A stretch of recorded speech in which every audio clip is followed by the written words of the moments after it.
Chapter 1. The morning before the engagement. An Xue died with snow on her lips and wedding silk around her wrists. The cold palace had no fire, no servants, and no door that opened from the inside. Wind slipped through broken lattice windows and moved the torn red curtains like ghosts of a bridal chamber. Once, those curtains had hung in the Eastern Palace when she married Crown Prince Zhao Ming. Once she had believed red meant joy. Now it meant a joke told by everyone except her. Outside the courtyard wall, drums sounded from the throne hall. The new emperor was naming his empress. Not An Xue. An Rulen. Her cousin, her shadow. The girl who had wept into An Xue's sleeves for years, calling her elder sister with a voice sweet enough to hide poison. An Xue laughed, but her throat was too dry for sound. She had given Zhao Ming everything. Her dowry had paid his starving border troops. Her father's northern army had secured his claim. Her reputation had shielded him when ministers called him too weak to inherit. When assassins struck, she had stood between him and the blade. In return, he gave her the cold palace. The door opened near midnight. An Xue turned her head with the last of her strength. And Rulen entered wearing phoenix robes. Gold trembled in her hair. Pearls shone at her temples.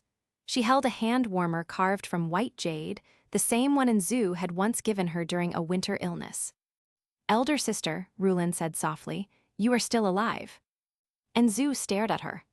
"His Majesty said you would not last until the ceremony ended." Rulen sighed. "You always were stubborn." "Why?" An Xue asked. The word tore blood from her lips. Rulen tilted her head. "Because you loved too easily." She came closer, silk whispering across the frozen floor. "Do you know when His Majesty chose me?" Rulen asked. "Not today, not last year, before your wedding, before your engagement. The plan was always simple. You would bring an army to him. You would make the court trust him. Then I would give him a son without your family's pride standing behind the cradle." And Xue's fingers curled around torn bedding.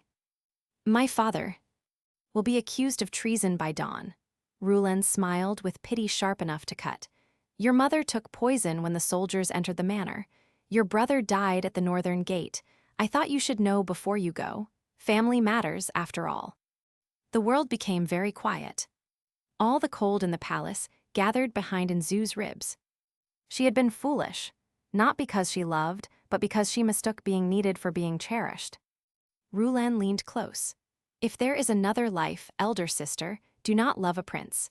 Men like Zhao Ming only treasure women after they are useful and only mourn them after they are gone." An Xue smiled then. It frightened Rulen enough that she stepped back. "If there is another life," An Xue whispered, "hide better." The drums outside reached their final beat. An Xue closed her eyes. When she opened them again, sunlight lay across embroidered blankets. Warmth filled the room. Incense burned in a bronze crane by the window. Pearls clicked softly against bed curtains. Somewhere outside, young maids argued over whether pale rouge or peach rouge better suited a noble engagement announcement. An Xue sat up so quickly, the silk quilt fell from her shoulders. Her hands were smooth. No frostbite, no prison cuts, no wedding silk tied around her wrists. On the table beside the bed lay an unopened imperial decree bound with red silk. Her maid Chunyi hurried in, carrying a basin of warm water. "My lady, you are awake. Madam said you must dress early. The palace messenger may arrive before noon." An Xue stared at the decree. 3 years. She had returned 3 years before her death. The morning before her engagement to Crown Prince Zhao Ming was announced. Chunyi set down the basin. "My lady, are you unwell?" An Xue touched the red silk binding the decree. In her first life, she had opened it with trembling joy. This time, she smiled without warmth. "Bring me a knife," she said. Chunyi froze. "A knife?" "A small one, for cutting silk." The maid obeyed with visible confusion.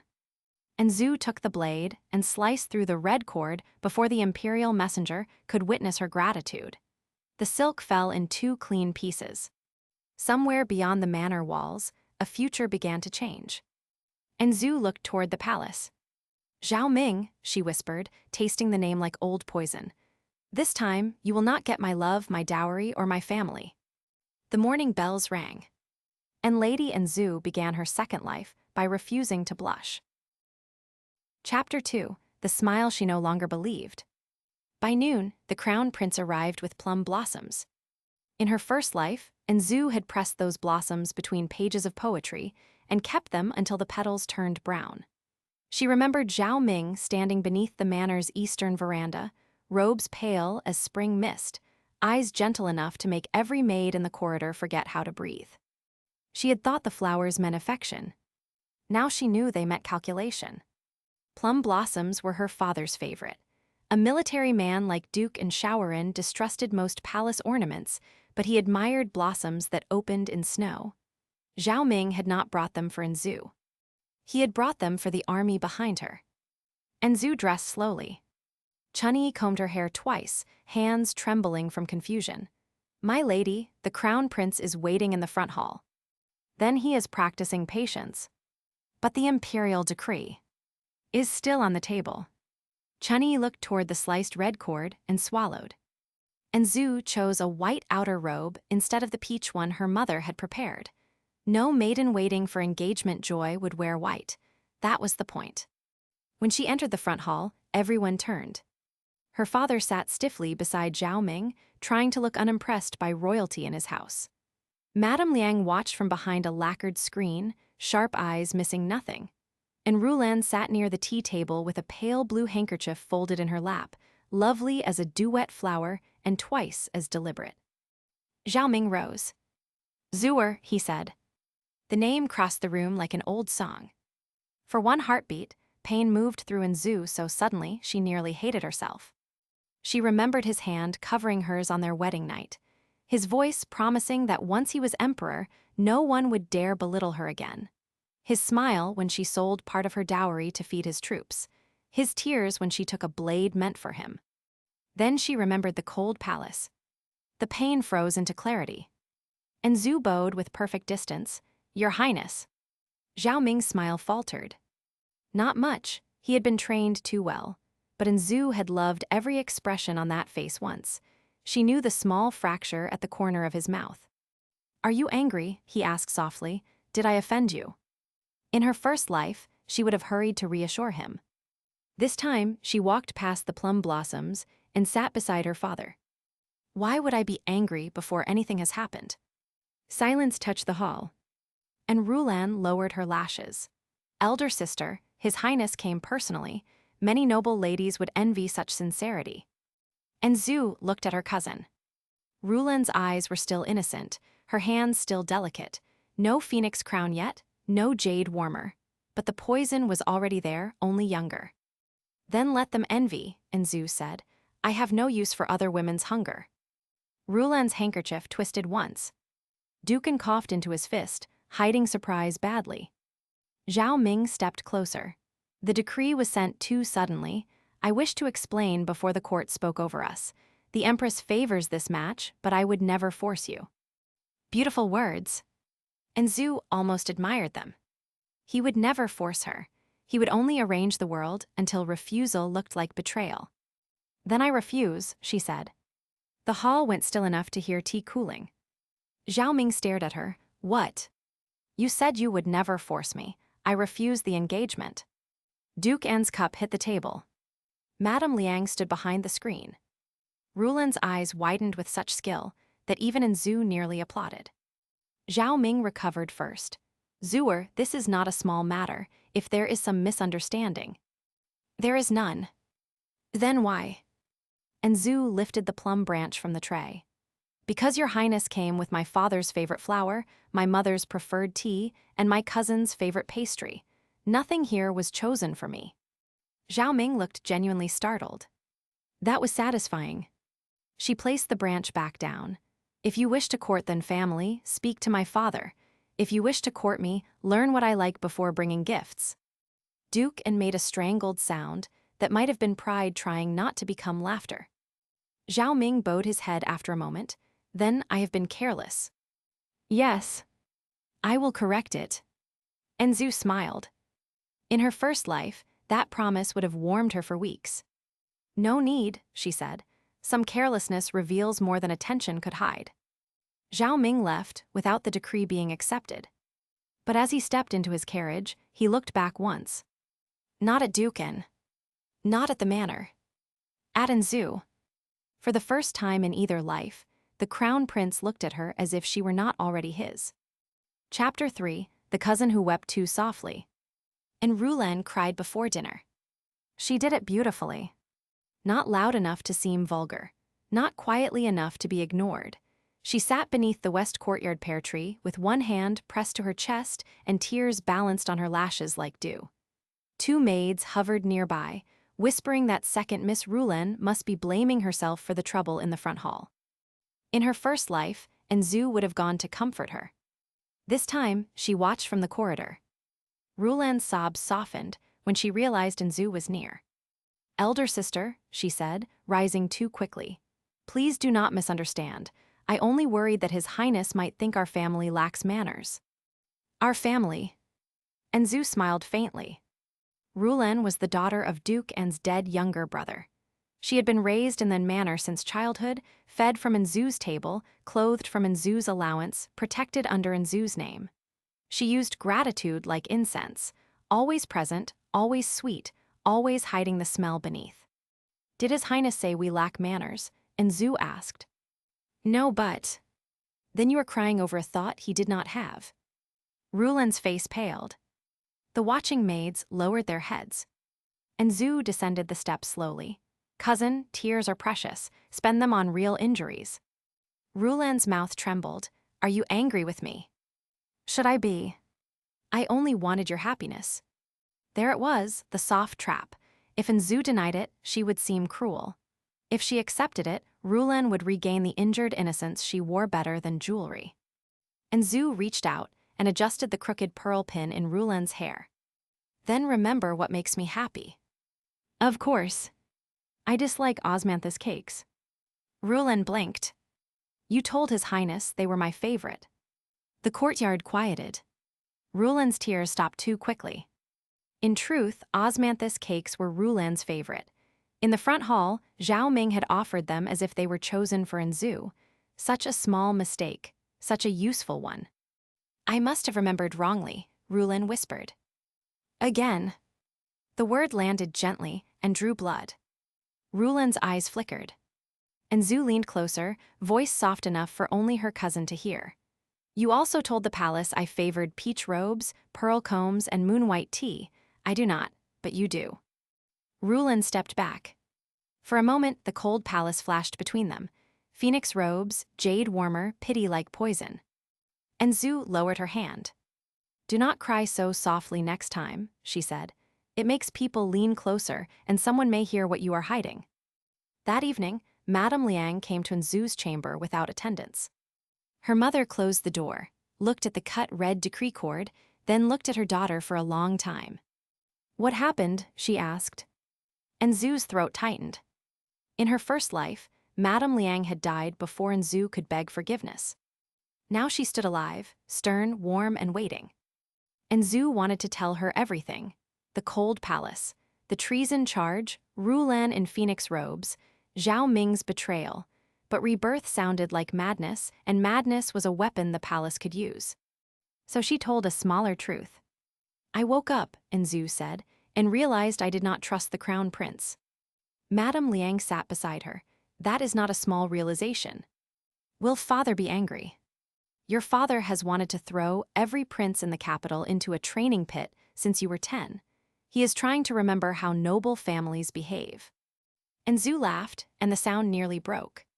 Madame Liang took her hand. "Tell me what you need." An Xue gripped her mother's fingers.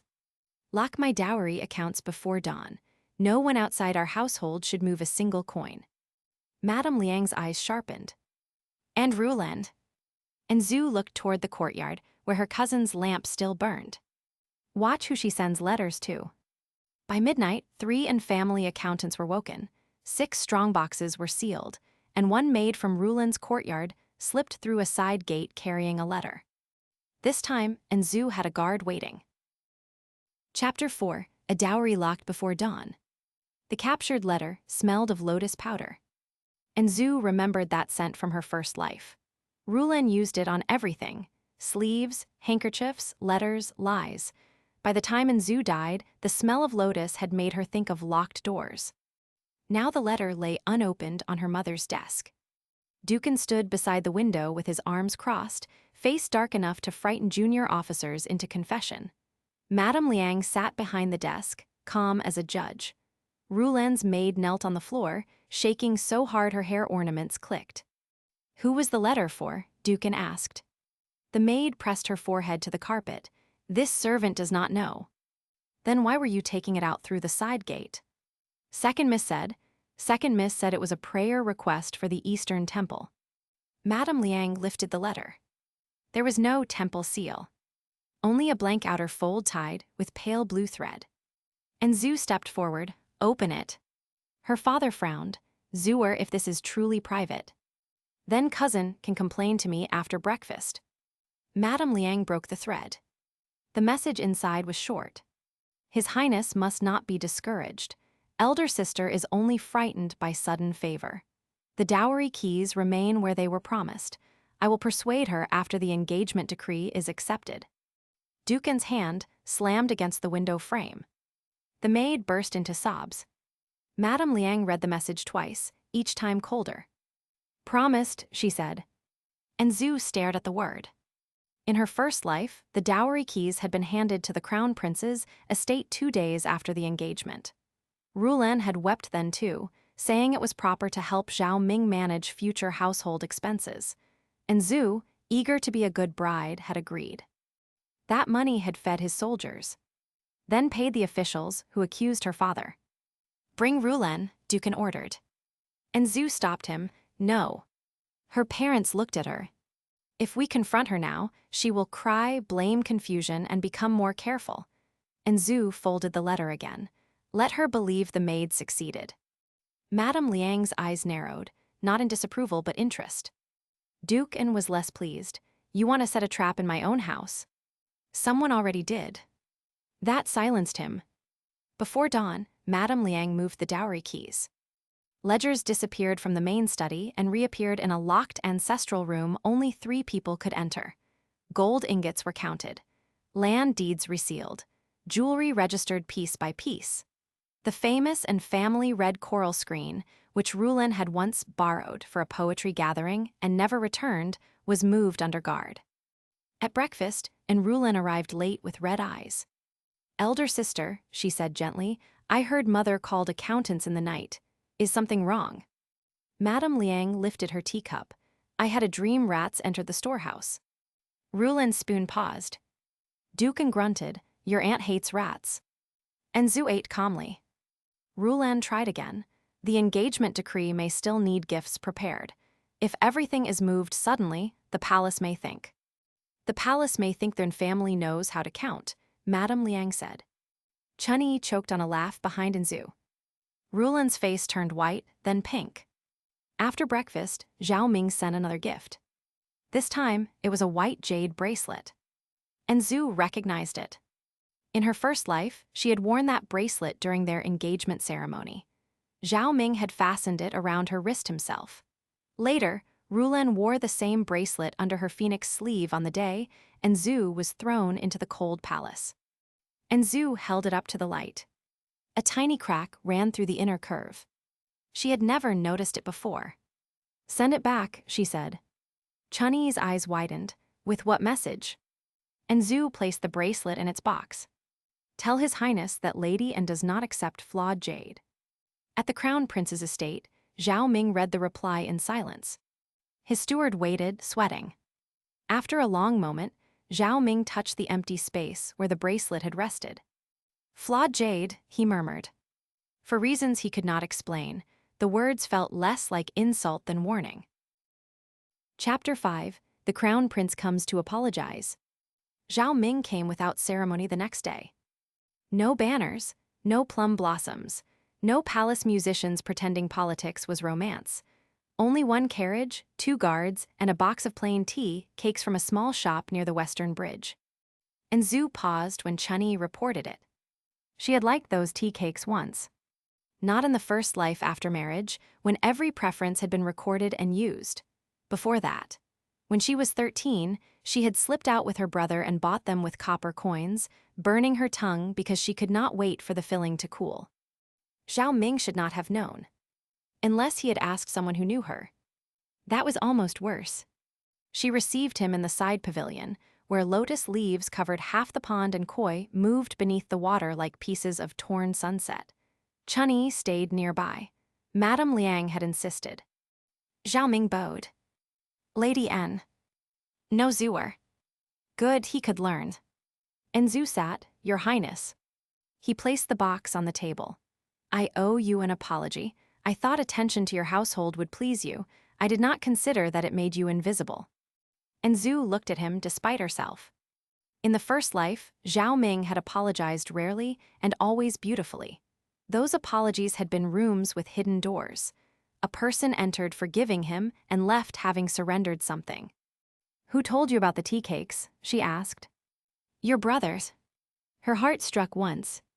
And Jing is at the northern camp. I sent a fast rider. For cakes. For information. Zhao Ming met her gaze. I was careless. I wished not to remain so. The answer was honest enough to be dangerous. And Zhu opened the box. Warm sesame and honey rose into the air. Memory moved too. Zhao Ming after a battle, laughing with blood on his sleeve. Zhao Ming reading memorials by lamplight while Zhu ground ink beside him. Zhao Ming sleeping with his head on her lap, the night rebels surrounded the capital. Those moments had been real. That was the cruelty. If everything had been false, hatred would be easy. And Zhu closed the box. An apology is not a marriage contract. I know. Do you? His expression shifted. I know I cannot force you. That is not the same as knowing I am free. Zhao Ming looked toward the pond. A crown prince is not taught the difference early enough. For one foolish heartbeat, and Zhu saw the boy he might have been if the palace had not carved him into ambition. Then Rulan appeared on the pavilion steps. Elder sister, she said, breathless, I did not know His Highness was here. Of course she did. She wore pale blue, the color Zhao Ming had praised in the first life when she played the qin at a spring banquet. Her hairpin was modest, her eyes lowered at the perfect angle. Zhao Ming turned, Second Miss N. Rulan curtsied. Please forgive my intrusion. I worried elder sister might still be upset, and I wished to help. And Zhu poured tea. Help whom?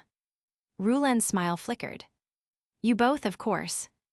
Zhao Ming watched the exchange, and for the first time Zhu wondered whether he had ever truly seen Rulan before. In her first life, Zhu's devotion had created a screen between him and every scheme around them.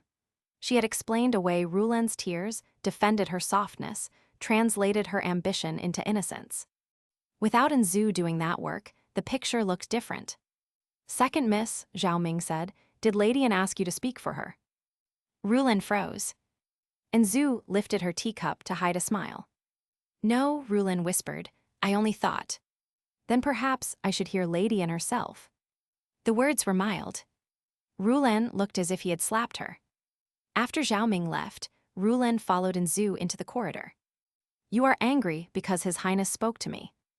And Zhu turned, no. Then why humiliate me? Cousin, if being asked not to speak for me humiliates you, perhaps you were standing in my place too often. Rulan's eyes filled with tears.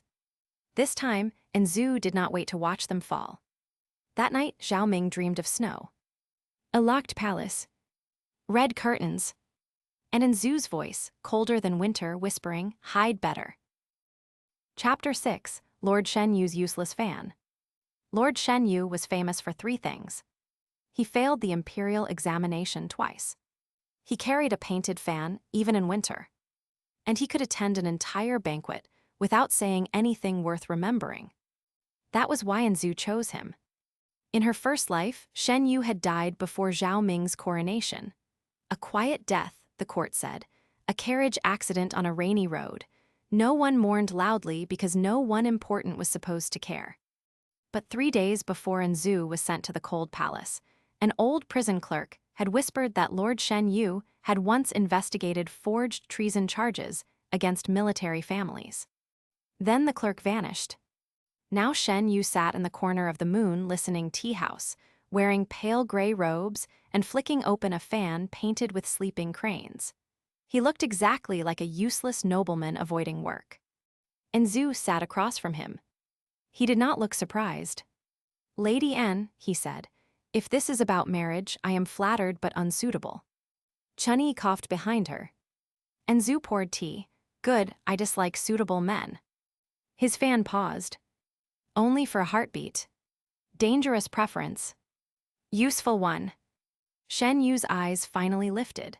They were darker than she expected, calm in a way that did not belong to fools. And Zhu placed a folded paper on the table. "I need to know who has been buying old accusations against northern officers." He did not touch it. "Why ask me?" "Because your father controls the Ministry of Justice records, your elder brother controls the clerks, and you control the people they think are too minor to watch." His smile became real. "That is a very specific compliment." It was not a compliment. Even better. He tapped the fan against the paper. "What does Lady An offer in return?" In her first life, Anzu would have offered money. This time, she offered truth. "Someone will try to kill you before the autumn rains." Shen Yu's hand stilled. The tea house noise continued around them, careless and bright.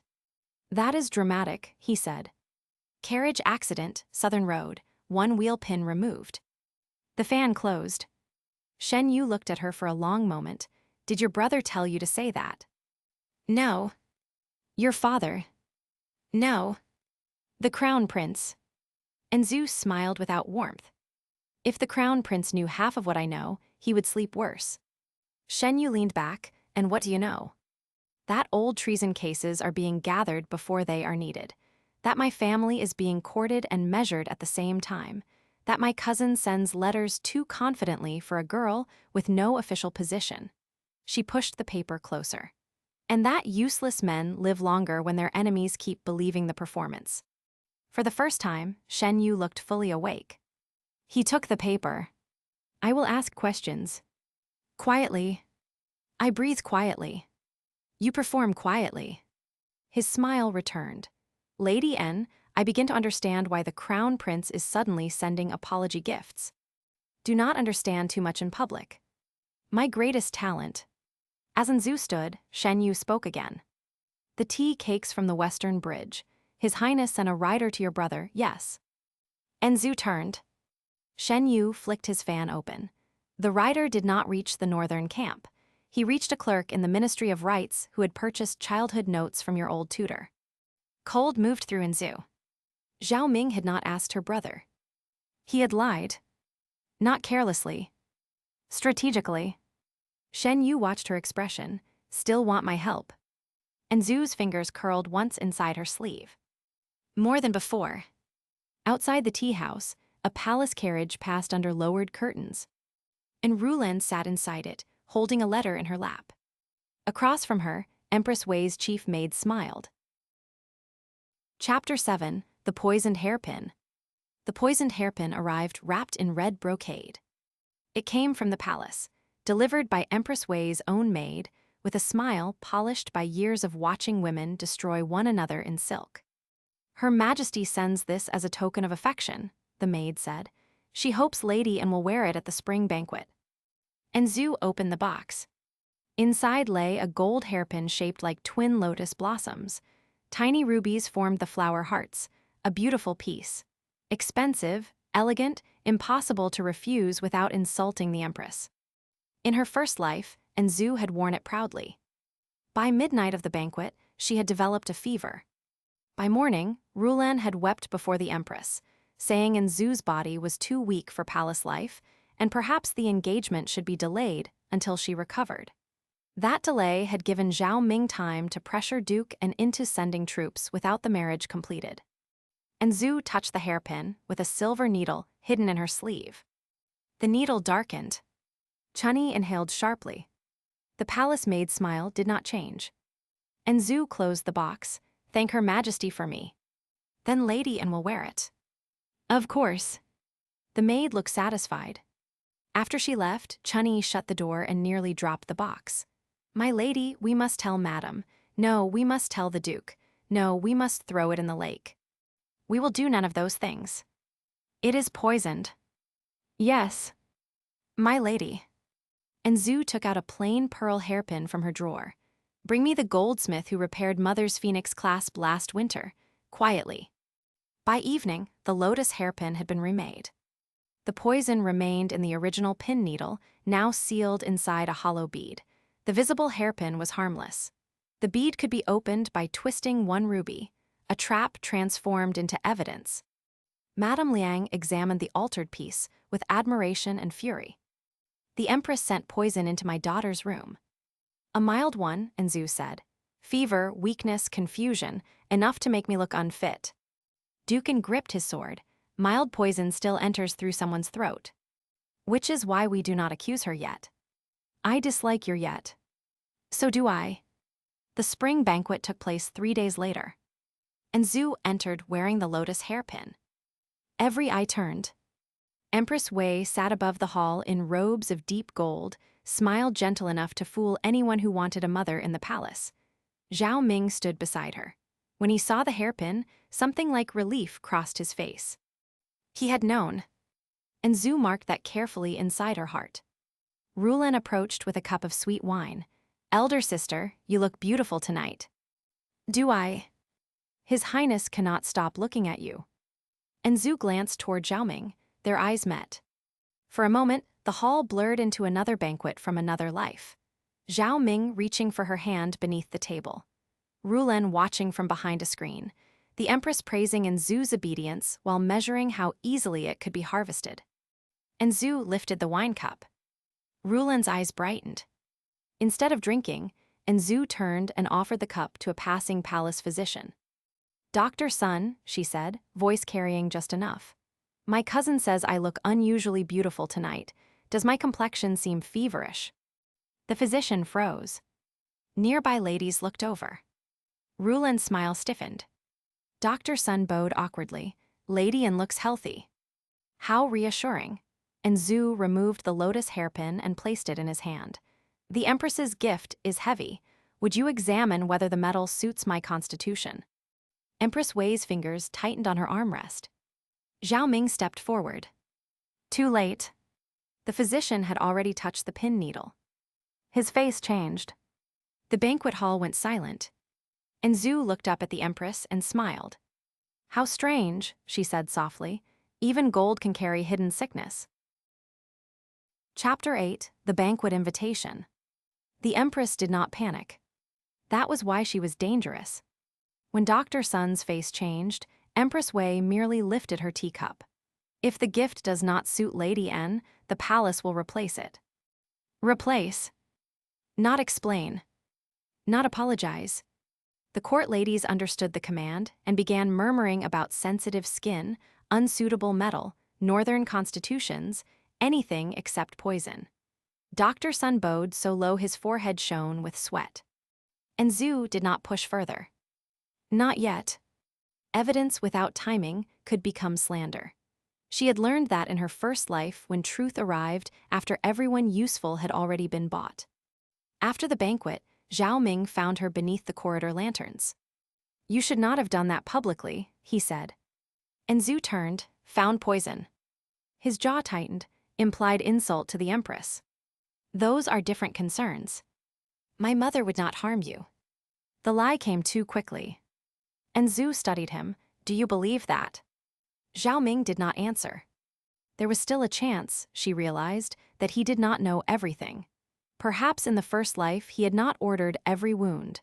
Perhaps he had only accepted them after they became useful. The distinction mattered to justice. It did not matter to her heart. Your Highness, she said, if a woman must become sick for your path to become smooth, will you look away before or after the cup reaches her mouth? His face whitened. And Zhu. She walked past him, behind a pillar, and Rulan watched with her hands clenched. The next morning, a new invitation arrived. Not from the Empress. From the Crown Prince. He invited Zhu, her parents, and her cousin to a formal engagement banquet 7 days later. The wording was careful, not an announcement, not a command, a discussion between families under imperial witness. Dukin threw the invitation onto the table. Imperial witness means pressure. Madame Liang unfolded it again. It also means audience. And Zhu nodded, and audience means Rulan will perform. Rulan, who had been called to the hall, lowered her eyes.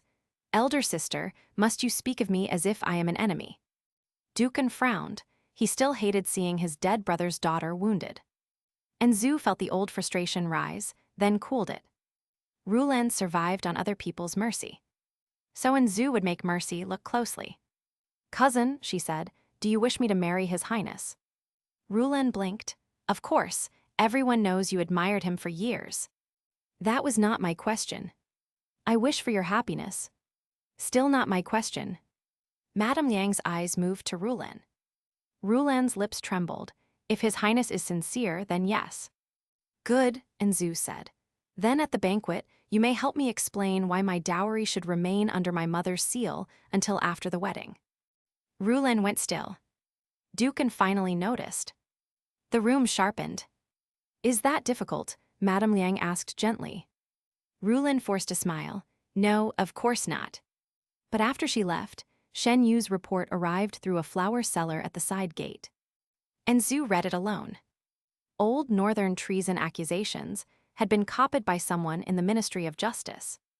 Payment came from an account registered to a dead palace eunuch. The same account had recently purchased childhood notes about Zhu's preferences. And one more thing. 3 years from now, in her first life, Zhu had received a letter in the cold palace that was taken before she could read it. Shen Yu had found its draft. Only one line remained legible. Lady An, your family did not betray the empire. The evidence was made before your engagement. And Zhu held the paper until it wrinkled. Then she placed it beside the banquet invitation. 7 days. This time, she would arrive prepared. Chapter 9, the letter from her first death. And Zhu dreamed of the cold palace for the first time since Rebirth. In the dream, snow fell upward. She stood behind the locked door, listening to footsteps fade as Rulan left in phoenix robes. On the floor beside her lay a letter she had never been allowed to read. Blood had sealed part of it to the stone. When she reached for it, the ink moved. Your family did not betray the empire. The evidence was made before your engagement. She woke with her hand outstretched and her pillow damp. Morning had not yet broken. And Zhu lit a lamp and unfolded Shen Yu's report again. The letter draft was real. The warning had existed. Someone had tried to tell her the truth before she died. And someone had made sure they failed. At breakfast, Dukan announced he would ride to the northern camp after the engagement banquet. No, Zhu said. Her father stared. No. Send Uncle Wei instead. Uncle Wei commands cavalry, not politics. That is why he will survive. The table fell silent. Madame Liang set down her chopsticks. And Zhu realized she had spoken too sharply. In her first life, Dukan had left for the northern camp 3 days after the engagement. On the road, he received an urgent summons back to the capital. By the time he returned, forged letters had been planted in his study. He never reached the palace trial alive. Father, she said carefully, if the palace wants our army, they will first separate you from your records, your seals, and your witnesses. Do not leave the capital before the ledgers are secured. Duke An's anger faded into something heavier. Who told you to fear like this? And Zhu looked at him. How could she answer? Death taught me. Instead, Madame Liang reached across the table and placed one hand over her husband's. Our daughter has been right too often this week. Dukan grunted. That is inconvenient. So is treason. He sighed like a man losing an argument to 2 women he loved and fearing he deserved it. Fine, Wei goes north, I stay. And Zhu breathed again. That afternoon, she met Shen Yu in a bookshop that sold more dust than books. He looked tired. His fan had a new painting, a crane pretending to be asleep while one eye remained open. Subtle, and Zhu said, I am known for restraint. You are known for failing exams. Also restraint. He handed her a sealed copybook. The dead eunuch account connects to Empress Wei's outer household, not directly, 3 layers away, enough for denial. And Ruland. Her maid delivered letters to the same network. And Zhu opened the copybook. Inside were copied phrases from old accusations. Northern troop movement, private grain store, unauthorized correspondence, suspicious loyalty to family overthrown. Words that could hang her father. They prepared this before Zhao Ming asked for marriage, she said. Shen Yu's expression was quiet. Yes. The last fragile thread in Zhu's heart snapped. She had wondered whether Zhao Ming had simply become cruel later, whether power changed him, whether Rulin poisoned what might have remained good. But the knife had been forged before the wedding. Lady An, Shen Yu said softer now, are you all right? And Zhu closed the copybook. No. He did not offer comfort. That was why she did not leave. Good, he said after a moment. All right people often make terrible strategists. Despite herself, she laughed. Outside, rain began to fall. Shen Yu looked toward the street. I dislike rainy roads. And Zhu remembered his future carriage accident. Then do not travel south this autumn. I was beginning to think you cared. I care about useful witnesses. Cruel. Alive. His fan hid his smile. When Zhu returned home, a palace servant waited with another message. The Crown Prince requested a private meeting before the engagement banquet. Chunyi looked anxious. Will you go? And Zhu held Shen Yu's evidence beneath her sleeve. Yes, she said. Some men reveal more when they think they are losing. Chapter 10. The Prince Who Dreamed of Snow. Zhao Ming chose the old plum garden for their meeting. In her first life, that garden had been their place. He had confessed there beneath winter branches, voice low, snow caught in his hair. And Zhu had believed him because no one had ever looked at her so tenderly. Later, after they married, he brought her there whenever politics became unbearable. He would say the court was full of wolves and only she felt like home. Now she knew wolves sometimes spoke of home while counting doors. Zhao Ming waited beside the frozen pond. Thank you for coming, he said. You requested, I was curious. His mouth tightened, you used to be kinder. And Zhu looked at him for a long moment. Yes. The simple answer unsettled him. He turned toward the plum trees. I keep dreaming of a locked palace. And Zhu's breath stopped. Red curtains, he continued. Snow inside the room. You are there but older, thinner, angry enough that I wake with my hands shaking. And Zhu's nails bit into her palm. Zhao Ming faced her. Have I done something to make you hate me? So the past was leaking. Not memory, perhaps, not guilt strong enough to save him, but dreams, fragments, the cold palace scratching at a life that had not happened yet. Would you believe me if I said yes? And Zhu asked. I would ask how. And if I could not answer, then I would ask what I can repair. There he was again, the man who sounded almost worthy when no throne stood beside him. And Zhu hated the ache that caused. Do you know who purchased old treason accusations against my father? Zhao Ming went very still. The garden wind moved between them. Why ask me? Because the money passed through a dead eunuch tied to your mother's household. My mother controls many people I do not. That was not denial. His eyes darkened. No. For the first time, he gave her something close to truth without ornament. The empress believes marriage to you must secure the army completely. She fears your father more than enemy states. She fears you because soldiers love commanders' daughters differently from palace women. And you. Zhao Ming stepped closer. I do not want to hurt you. And Zhu laughed once. It came out colder than she intended. Want is such a small word, Your Highness. Men want many things, a throne, a loyal wife, a useful army, a clean conscience. He flinched. If your mother moves against my father, she said, will you stop her? I will try. No. His brow furrowed. Try is what people say when they already know who they will disappoint. Zhao Ming's face changed. Anger, then shame, then something like fear. You speak as if you know my future. And Zhu smiled faintly. Perhaps I know your character. He reached for her hand. She stepped back. The movement hurt them both. She saw it in his eyes and despised the part of herself that noticed. At the banquet, she said, do not ask for my dowry. I never. Do not ask for my father's troop seal. Do not let your mother question my health. Do not let Rulin speak for me. Do not make me prove publicly that this marriage is a trap. Zhao Ming stared at her. And if I do all that? And Zhu looked at the plum blossoms above them. Then you will have done one decent thing. Will that change your answer? No. The word fell between them, clean as a blade. For the first time since her rebirth, Zhao Ming looked wounded not in pride, but in the place where hope had begun too late. As Zhu walked away, he spoke behind her. In the dream, you say something. She stopped. You say, if there is another life, hide better. And Zhu closed her eyes. When she opened them, snow had begun to fall. Then listen carefully, she said without turning. I am no longer hiding.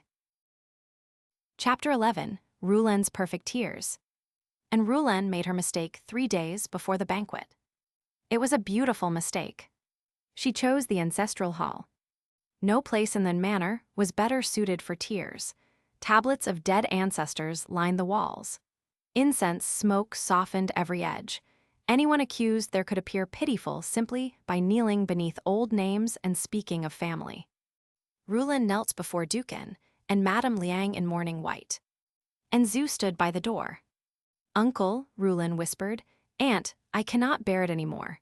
Elder sister suspects me of things I never did. I know I am only an orphan taken in by your kindness, but I have always loved this family. Dukan's face tightened. There, the old wound. Rulen knew exactly where to press. Her dead father had been Duke An's beloved younger brother. Every time she called herself orphan, guilt entered the room before reason could lock the door.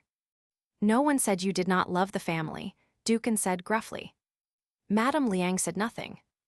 Rulen drew a folded paper from her sleeve. Then please let me prove it. I found this in elder sister's study. I was afraid she might be deceived by outsiders. And Zhu almost smiled. So that was the move. Dukan took the paper. His face changed as he read. Madame Liang took it next. Her expression remained calm, which meant her anger had become precise. The paper was a letter supposedly written by An Xue to Shen Yu. Its meaning was poisonous.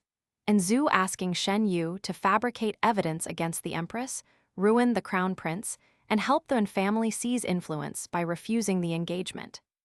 In her first life, a letter like this would have destroyed her. In this life, An Xue had spent 2 weeks teaching her parents to ask better questions. Dukan looked up, where in her study? Rulen blinked, under the southern ink stone. Which southern ink stone? The green one. Madame Liang folded the letter. Xuer's green ink stone cracked last winter. It has been in storage for months. Rulen's tears paused. And Xue stepped forward. Cousin, you should have used the black jade ink stone. I dislike it, but at least it exists. Rulen's face whitened. I must have remembered wrongly. Again, An Xue said softly. Dukan stood. For the first time, he looked at Rulen not as his brother's child, but as a soldier looks at movement in tall grass. Who gave you this letter? Rulen began to cry properly then. No one, I found it. I only wanted to protect the family. Madame Liang sighed. Protecting family is heavy work. Strange that you carry it so often in secret. Rulen crawled forward on her knees. Aunt, please believe me. And Xue watched the scene and felt no triumph. Only sorrow. Not for Rulen, not exactly. For the girl she had once defended. The cousin she had dressed for festivals, shielded from gossip, trusted with private thoughts. That girl may never have existed. Or perhaps she had existed and chosen envy so often it became easier than gratitude. Search her courtyard, Madame Liang ordered. Rulen stopped crying. There it was. The ancestral hall saw it, Dukan saw it, even the servants at the door saw it. Fear, not innocence. The search found 3 things. A copy of An Xue's old handwriting exercises. Lotus powder, matching the scent on letters sent to the palace. And a pawn ticket for a coral bracelet that belonged to An Xue's dowry. Dukan looked as if he had aged 10 years. Why? He asked. Rulen knelt silent, tears drying on her face. And Xue answered in her heart. Because love given freely felt smaller to her than power taken secretly. But aloud she said only, "Do not send her away yet." Madame Liang looked at her. "The banquet is in 3 days," An Xue said. "If she does not appear, the palace will know we found the rope before they pull it." Duke An's jaw worked. "You want to bring a snake to the banquet?" An Xue looked at Rulan. Rulan looked back with hatred, finally stripped of softness. "No," An Xue said. "I want to see who reaches for her." Chapter 12, The Northern Army Ledger. The Northern Army Ledger arrived under a cabbage cart. Shen Yu sent it that way because, as his note explained, no one important suspect's vegetables of treason. An Xue read the note twice, then allowed herself one laugh before opening the oilcloth packet. Inside lay the true heart of the trap. Names, payments, grain transfers, forged troop movements. False letters prepared months before Zhao Ming's marriage request. The palace did not merely want the army's support. It wanted proof that if Duke An ever refused, he could be destroyed before he drew a sword. Madame Liang read beside An Xue in silence. Duke An paced until the floor seemed personally offended. "These seals are good," he said. "Too good." "Copied?" An Xue asked. "Stolen impressions. Someone had access to my campaign desk." Everyone looked toward Rulan's sealed courtyard. The answer was obvious now, but obvious too late could still kill. Chunyi entered with another message from Shen Yu. This one was shorter. "The Ministry of Justice has a duplicate. They plan to reveal it only if Lady An refuses publicly. If she accepts, the evidence sleeps until after the wedding." Duke An slammed his fist against the table. "So obedience buys a slower knife." "Yes," An Xue said. Her father's anger shifted toward her, and you knew danger was this deep. "I suspected. You should have told me everything." An Xue looked at him, and the weight of 2 lives pressed against her ribs. "If I had told you without proof, you would have confronted the Crown Prince." "Of course." "Then the evidence would appear, Rulan would cry, the empress would regret misunderstanding, and our family would spend the rest of the year defending smoke." Duke An opened his mouth. Madame Liang said, "She is right." He closed it, furious at both of them and perhaps more furious at himself. An Xue reached for his hand. He let her. "Father, I need you alive more than I need you angry." The words struck him harder than accusation. His face softened with pain. Xuer. In her first life, she had not said goodbye to him. She had heard of his death from Rulan's smiling mouth. This time, she would not waste softness. "At the banquet," she said, "the empress will offer mercy. The crown prince will offer compromise. Rulan will offer tears. We will offer records." Madame Liang nodded. "And witnesses." "Shen Yu." "Not only him."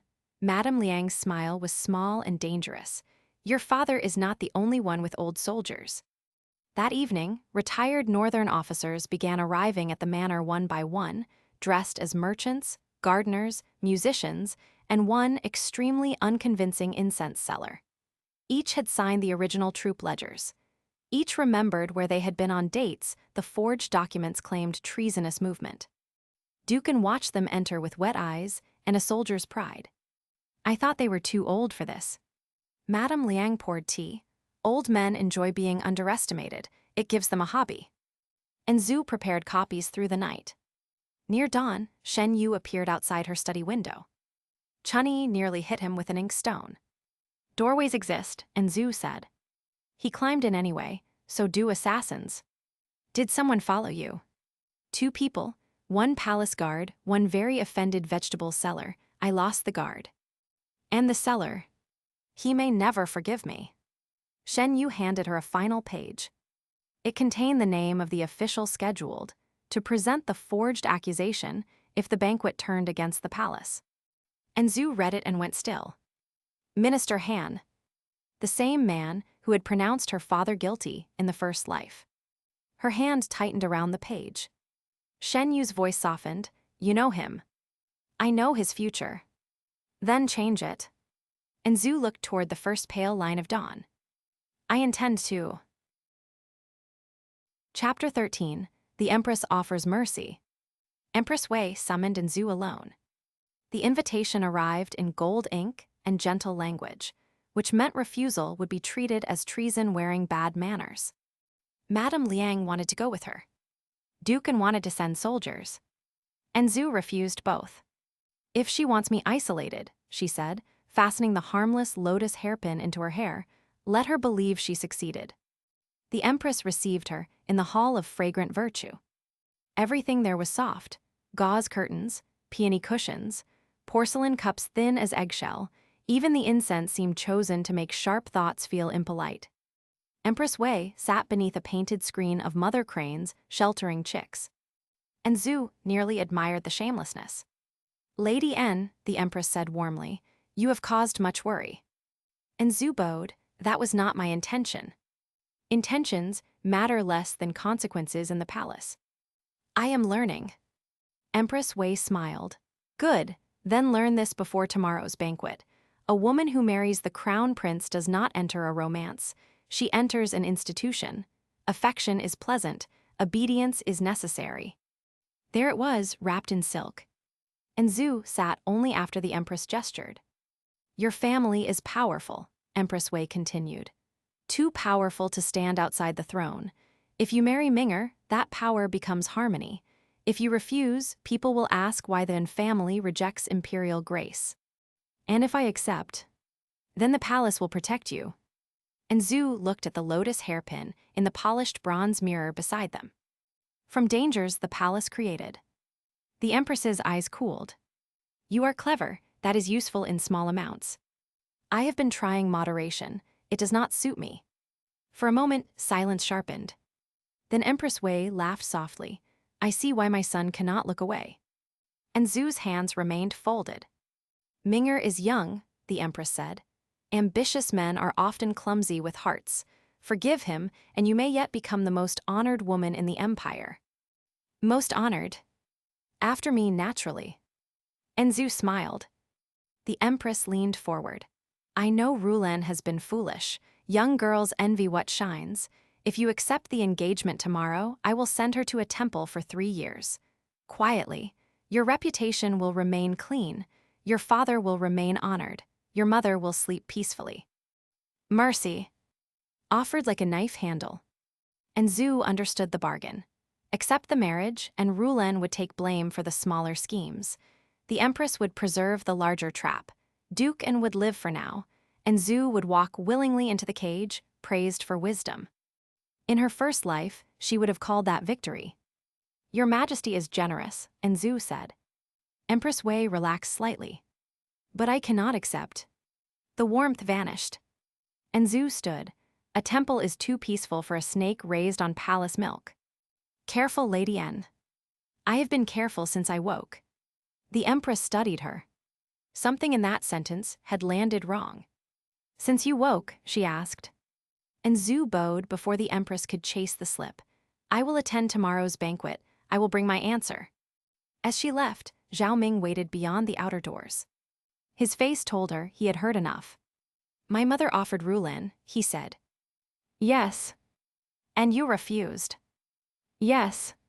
He looked at her, as if the shape of her soul had become unfamiliar and impossible to ignore. "What do you want, An Xue?" She met his gaze. "My family alive, my name clean, my heart returned to me, and the people who planned my cage standing where everyone can see them." Zhao Ming whispered, "And me." For one breath, the old love reached from its grave. And Zhu buried it again.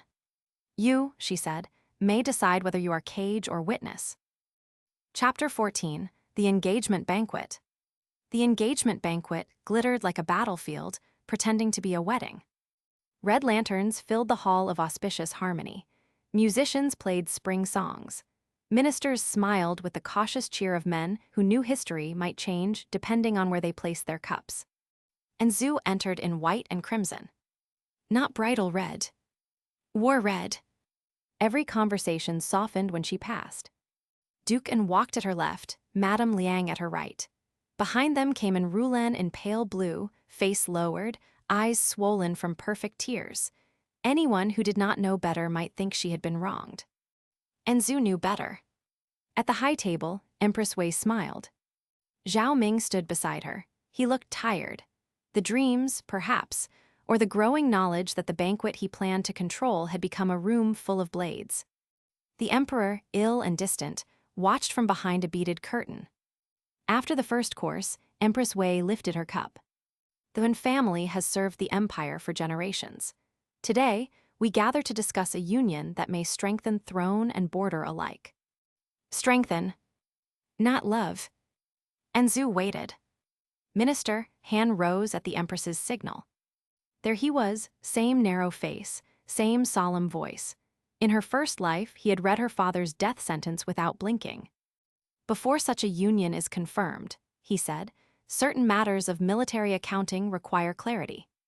Ducan's hand twitched toward his sword. Madame Liang touched his sleeve.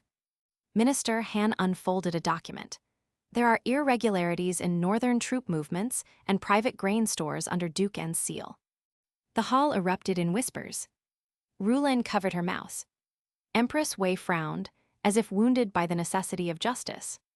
Zhao Ming closed his eyes. An Xue stood. How fortunate, she said, that Minister Han raises this before the engagement rather than after. Minister Han paused. That was not the response he expected. An Xue walked to the center of the hall. I too have documents. Empress Wei's smile hardened. At the side doors, Shen Yu entered carrying a stack of ledgers. People laughed before they remembered to be shocked. Useless Lord Shen, with his painted fan and failed examinations, had no place in this drama.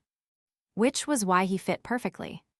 Behind him came retired northern officers, one after another. The incense seller, the gardener, the merchant, men the court had forgotten because age made service invisible. Minister Han's face drained. An Xue lifted the first ledger. These are original Northern Army accounts, sealed before the dates Minister Han's documents claim treason. These men signed them. They are alive to testify. The old officers knelt. Not to the throne. To truth. Minister Han tried to speak. Shen Yu flicked open his fan. I also brought copies from the Ministry of Justice archive, he said mildly, including the request to prepare accusations before the engagement decree was drafted. The hall went silent. An Xue turned to Rulin. Cousin, would you like to cry now, or after we discuss the letters from your courtyard? Rulin swayed. Empress Wei set down her cup. Zhao Ming stepped forward. Enough. Every eye turned to him. An Xue did not breathe. This was the moment. Cage or witness? Zhao Ming looked at Minister Han, who ordered the accusation prepared. Minister Han stammered. Your Highness, this official only. Who? The word cracked through the hall. Empress Wei's face changed.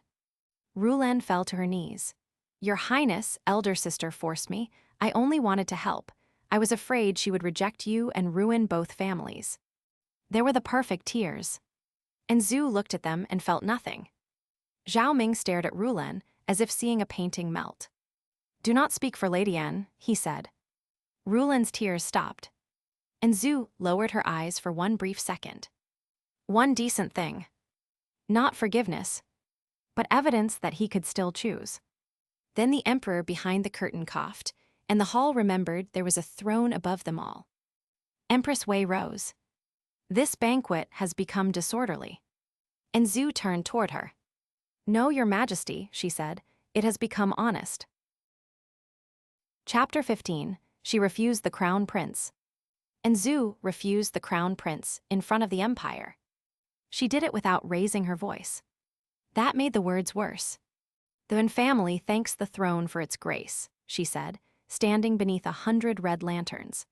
But I cannot accept an engagement built beside forged accusations, poisoned gifts, stolen dowry plans, and a cousin's letters to those who would use my father's army while preparing his ruin. The banquet hall held its breath. Empress Wei's face was calm enough to terrify lesser women. And Rulin knelt on the floor, tears forgotten, beauty sharpened into panic.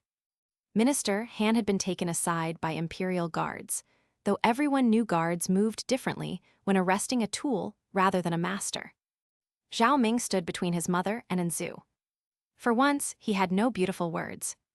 The emperor behind the curtains spoke at last. Lady An, he said, voice thin but carrying, do you accuse the Crown Prince? In her first life, and Zhu had wanted someone to ask that question before everything burned. Now that it came, she answered carefully. I accuse the net, Your Majesty. I ask His Highness to decide whether he is part of it. The court shifted. That answer saved Zhao Ming from immediate destruction. It also trapped him in public choice. Zhao Ming looked at her. The dreams had hollowed something in him. Snow, red curtains, her voice from a death he could not remember clearly enough to deny. Then he turned to the emperor and bowed. Imperial Father, this son requests a full investigation into Minister Han, the dead eunuch account, and any household connected to the forged northern ledgers. Empress Wei's sleeve moved. Only An Xue, watching closely, saw her fingers curl. The emperor coughed again. Granted. The word fell like a blade. Rulin made a small sound. Zhao Ming looked down at her. Second miss and will remain in palace custody until her correspondence is examined. Your Highness, Rulin whispered, Mingji. And Zhu almost pitied her for using that name in public. Almost. Zhao Ming's face closed. You do not have permission to call me that. Rulin collapsed. The banquet ended without music. Outside the hall, Dukan gripped An Xue's shoulders with both hands. He looked furious, proud, and close to weeping. Never do that again without telling me every detail. I told Mother. Your mother enjoys terrifying me. Madame Liang smiled, only when necessary. Shen Yu passed behind them, fan covering half his face. I found the evening educational. Dukan glared. You climbed through my daughter's window. Shen Yu's fan stopped. And Zhu looked at Chunyi. Chunyi looked at the ceiling. For evidence, Shen Yu said. Next time use a door. There will be a next time. Duke An's glare deepened. Unfortunately, you seem useful. And Zhu laughed. It startled her. The sound was small, real, and nothing like the cold palace. Later, as the family carriage prepared to leave, Zhao Ming came to the steps alone. No guards, no flowers, no gifts. Only a prince who had lost control of a story he thought belonged to him. An Xue, he said. She turned. I did not know all of it. I believe you. Pain crossed his face. Belief was not pardon. But you knew enough, she continued. He lowered his eyes. Yes. That honesty cost him. She saw it. She refused to pay for it with softness. What happens now? He asked. And Xue stepped into the carriage. Now, Your Highness, you learn what remains when a woman stops loving you for free. The carriage rolled away. Behind her, the palace lanterns blurred into red stars. For the first time since Rebirth, An Xue did not feel the cold palace waiting ahead. She felt the road dividing. One path led to revenge. One led to power. One, perhaps, to a love that would not ask her to bleed as proof. But that was for another day. Tonight, Lady An Xue returned home with her family alive, her dowry sealed, her cousin exposed, and the crown prince standing alone beneath the lanterns, watching the future leave without him.